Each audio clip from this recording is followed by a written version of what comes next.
Abidjan, capitale économique ivoirienne et casse-tête quotidien pour circuler en voiture. Une mégapole célèbre pour ses nombreux embouteillages, d'où la recherche permanente d'alternatives pour se déplacer. Et voici le mode de transport qui a le vent en poupe, se déplacer sur la lagune ébriée. Un transport lagunaire qui entend révolutionner les déplacements à Abidjan.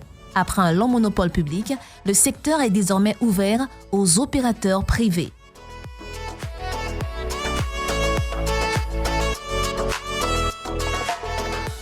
Gare lagunaire d'Abobodomé dans la commune de Yopougon. Il est à peine 5 heures du matin et les premiers passagers embarquent déjà pour la première traversée du jour sous la supervision du chef de gare. Allez-y. Tous les matins, un même rituel pour Daté Kofi. Il doit veiller sur l'organisation des navettes et au respect des horaires pour que chaque départ se fasse en temps et en heure. Et votre premier départ? Affirmative planning. Ok, bien reçu. Les membres d'équipage? Ils sont là à l'heure. Nous communiquons avec le planning et méthode. Ce sont eux qui sont chargés de faire le planning et les horaires, les fiches horaires pour les départs. C'est le centre de commandement aussi, centre de commandement opérationnel que nous appelons aussi le CCO. Ces radios, nous les avons sur chaque gare. Ça nous permet d'être en communication directe avec chaque chef de gare et avec le centre de commandement opérationnel. Et même la direction générale nous suit aussi avec l'écoute. À peine le chargement terminé, c'est sous le regard vigilant de Daté que le bateau quitte la gare avec pour destination les communes du Plateau et Trècheville. Le début d'un long balai fluvial sur la lagune ébriée. Alors que le jour se lève progressivement sur la gare, les clients ne cessent d'affluer. Il faut dire que les prix de la traversée sont plutôt attractifs. 300 francs CFA pour emprunter la navette, 3 à 5 fois moins cher que les autres déplacements. Avec sa billetterie dernier cri, cette compagnie privée opère sur ces lignes lagunaires depuis 2 ans. Et elle voit déjà l'avenir en grand, en envisageant de transporter jusqu'à 12 000 passagers par jour. Les départs sont en fonction de l'affluence. Comme vous le voyez, nous avons des horaires à respecter de 5h30 à 6h05. À partir de 6h20, nous avons ce que nous appelons l'affluence. Donc le chef des gares, en conformité avec ses collègues des autres gares, nous mettons une méthode en place pour évacuer plus de passagers. C'est-à-dire que de 6h20 jusqu'à 9h, nous avons la possibilité d'affecter les bateaux selon la destination des passagers. À partir de 9h, nous reprenons ce que nous appelons les horaires. C'est-à-dire que vous allez voir, on va communiquer les horaires des départs aux passagers. C'est-à-dire qu'à 9h, il y aura un départ, 9h30. Ainsi de suite. Chaque 30 minutes, à partir de 9h, nous avons un départ. Chaque 30 minutes jusqu'à 16h. Des horaires précis, des départs réguliers, que le bateau soit rempli ou pas, des méthodes qui séduisent de nombreux Abidjanais. Et à la caisse, cet engouement se fait sentir sur les recettes commerciales. Combien les tickets? Et pour faire grimper le chiffre d'affaires, plusieurs systèmes de paiement sont proposés. L'achat du ticket ou un système de recharge que peut utiliser la clientèle. Combien? C'est une recharge? Pour 2000. Ok, d'accord. Vous voyez par exemple les recharges là. C'est ce qui fait hausser les prix. Et là, il y a 2 caisses. Voilà. Il faut passer là, c'est uniquement les tickets. Uniquement les tickets ici et les recharges ici. Toi, la vendeuse, tu dois emmener le client, c'est-à-dire lui qui a la carte, à recharger plus. Par exemple, les clients qui peuvent venir recharger de 2000, tu peux, au lieu de 2000 là, si tu vois qu'il a 5000, amène le client par exemple, à recharger 2700 pour qu'il puisse bénéficier du bonus. Parce que ce n'est pas tous les clients qui savent. Donc, il faut emmener le client à recharger. Et quand c'est comme ça, ton chiffre d'affaires monte. Aux heures de pointe, ce sont de longues files d'attente qui s'impatientent dans la gare. Et lorsqu'un bateau accoste, c'est la ruée vers les places disponibles. Ces bateaux, de type catamaran, peuvent transporter jusqu'à 240 personnes avec un système de climatisation à bord. De quoi fidéliser certains clients qui sont désormais réguliers sur la ligne et réclament l'instauration d'un vrai service lagunaire. Depuis 2015, j'emprunte le transport lagunaire. Oui, ces traversées sont plus rapides, sont plus tranquilles.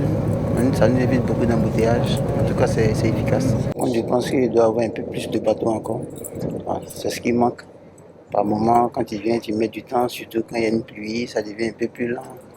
c'est ingérable quand c'est comme ça. Diminuer les temps d'attente, assurer une navigation en toute sécurité sur la lagune, une obsession pour le commandant Zadi, le capitaine du bateau, formé dans une école maritime, pilote ce navire de près de 27 mètres depuis 2 ans. Joblin pour sa passerelle. Bien reçu, je ramène l'arrière.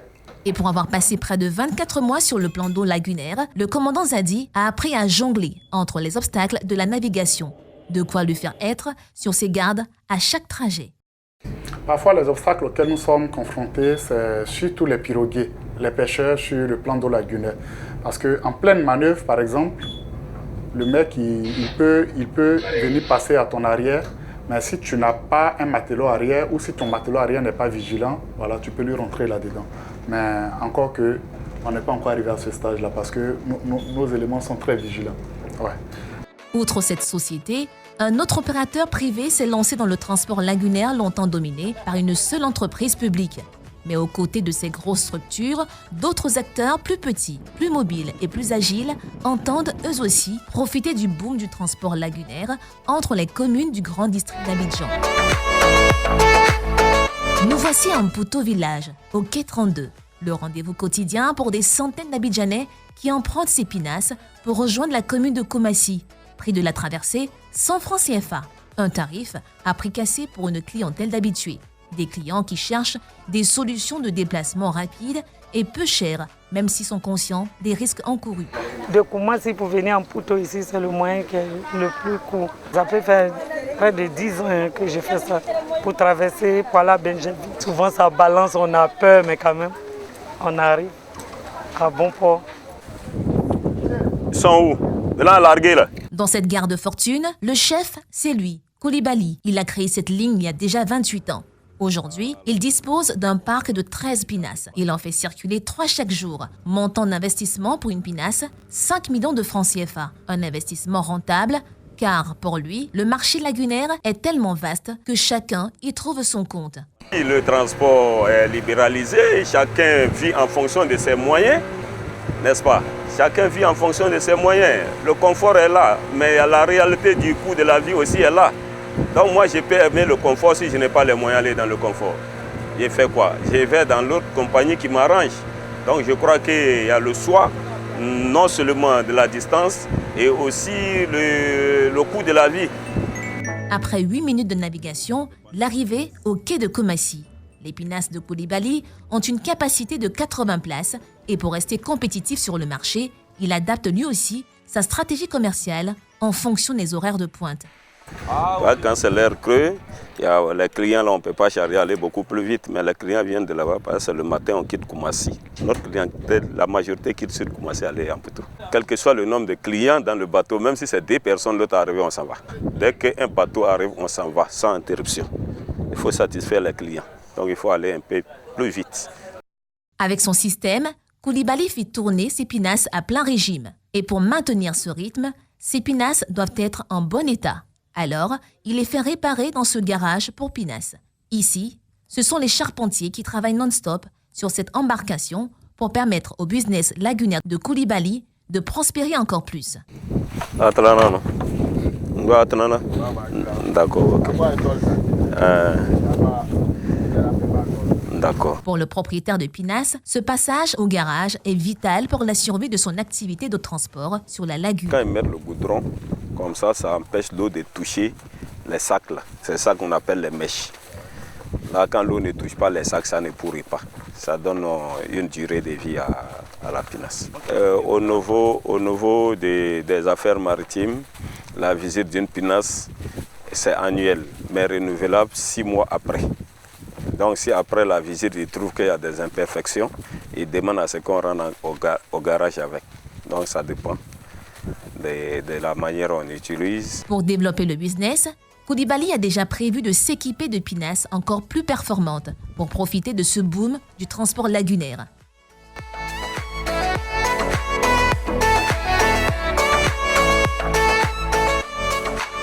Une lagune capable de servir de moyen de transport aux personnes, mais aussi aux marchandises et même aux matériaux lourds. À l'autre bout du plan d'eau, Eloka, un village situé à 7 km de Bassam, le port d'attache d'une traversée par bac peu connue sur la lagune. Un bac dont le responsable ici est Inoussa Diko. Il supervise les opérations de ce moyen de transport lagunaire depuis 2005. Et comme tous les matins, il procède au petit contrôle préalable avant le démarrage du bac. L'eau est bon. Batterie. Température, tout est bon. Tout d'abord. Ça va. On peut aller? On peut aller. Après vérification, le bac est opérationnel. Et pour le premier voyage de la journée, il va transporter ce gros camion d'une entreprise de construction. La société a choisi le bac pour rejoindre son chantier à Bingerville, situé de l'autre côté de la rive. Une ligne de service public que le bac Deloca opère sur instruction de l'État, qui en est le propriétaire. On a un bac à près de 50 tonnes. Voilà, il prend lui-même son poids.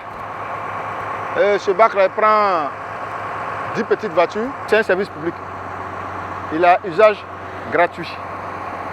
Le bac n'est pas payant. Voilà. Le bac, on commence de 7h30 à 18h. C'est au fait la continuité de la route. À défaut d'un pont, le bac est là pour évacuer. Pour qu'en tout cas, ceux d'ici et ceux de là puissent vaquer à leurs occupations sans problème. 10 minutes, c'est le temps qu'il a fallu au bac pour arriver à Bingerville. Et pour les automobilistes, emprunter ce circuit lagunaire par le bac est un gain de temps précieux. Donc, si ce n'est pas le bac, quand moi je quitte ici pour revenir de l'autre côté à Bingerville, je peux faire au moins 2h30 ou 3h avec les embouteillages. Mais avec ça, trop, il me fait traverser il y a 30 à 40 minutes. Je suis déjà au chantier et commence à travailler dans 40 minutes. C'est une très bonne chose, ça nous arrange.